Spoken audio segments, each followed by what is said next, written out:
ମୋ ନାଁ ଗାର୍ଗୀ ସାହୁ କୋରୁଆ ଗାର୍ଲସ ସ୍କୁଲରେ ପଢ଼େ। ମୁଁ ଷଷ୍ଠ ଶ୍ରେଣୀର ଛାତ୍ରୀ ଅଟେ। ମୁଁ ଜଳ ଉପରେ କିଛି କହିବାକୁ ଚାହୁଁଛି। ଜଳ ହେଉଛି ଜୀବନର ମୂଳ ଧାରଣା। ଜଳ ବିନା ପୃଥିବୀରେ କୌଣସି ପ୍ରାଣୀ କିମ୍ବା ଉଦ୍ଭିଦ ରହିପାରିବେ ନାହିଁ। ଆମେ ପାଣି ପିଇ ଜୀବନ ଧାରଣ କରୁଛୁ।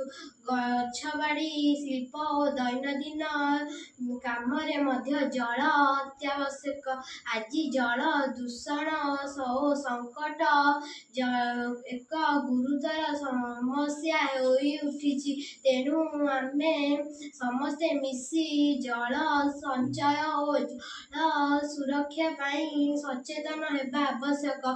ସଫା ଓ ସୁସ୍ଥ ଜଳ ରଖିବା ମାନେ ସୁସ୍ଥ ଜୀବନ ନିଶ୍ଚୟ କରିବା।